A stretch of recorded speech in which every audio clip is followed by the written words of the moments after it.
শুল্ক যুদ্ধ কিংবা অন্যান্য দেশের সাথে দর কষাকষিতে মার্কিন প্রেসিডেন্ট ডোনাল্ড ট্রাম্পের আক্রমণাত্মক কৌশল অতীতে সফল হলেও ইরানের ক্ষেত্রে তা যেন বড় এক অচলাবস্থা গিয়ে ঠেকেছে। রয়টার্সের এক বিশেষ বিশ্লেষণে বলা হয়েছে, ট্রাম্পের ক্রমাগত হুমকি, অপমানসূচক মন্তব্য ও নিঃশর্ত আত্মসমর্পণ এই নীতি তেহরানের ওপর কাজ তো করছেই না, উল্টো তা খোদ ট্রাম্পকে অভ্যন্তরীণ রাজনৈতিক চাপে ফেলছে।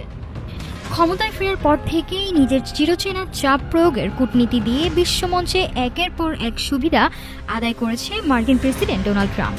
কিন্তু ইরান সংকটের 11 সপ্তাহ পেরিয়ে গেলেও তেহরানের অনমনীয় মনোভাবের কাছে এসে থমকে গেছে ট্রাম্পের সেই হুঙ্কার। প্রকাশ্য হুমকি আর চরম বার্তা দিয়ে ইরানকে টেবিলে বসানোর কৌশল এখন খুদ হোয়াইট হাউসের জন্যই হতাশার কারণ হয়ে দাঁড়াচ্ছে। বিশ্লেষকরা বলছেন, ট্রাম্পের এই কৌশল ব্যর্থ হওয়ার পেছনে রয়েছে ইরানি শাসকদের কৌশলগত অবস্থান। যুক্তরাষ্ট্র ও ইসরায়েলের হামলায় ইরানের সামরিক সক্ষমতা ও শিশু নেতৃত্ব ক্ষতিগ্রস্ত হলেও গুরুত্বপূর্ণ হরমুজ প্রণালীর নিয়ন্ত্রণ এখনও তেহরানের হাতেই।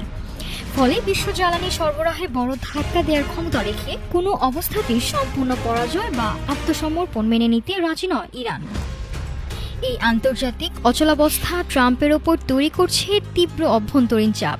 যুক্তরাষ্ট্রে জ্বালানি তেলের আকাশচুম্বী মূল্য এবং আরেকটি অজনপ্রিয় যুদ্ধে জড়িয়ে পড়ার আশঙ্কায় ট্রাম্পের নিজস্ব মাগা সমর্থকদের একাংশই এখন যুদ্ধের বিরোধিতা করছেন।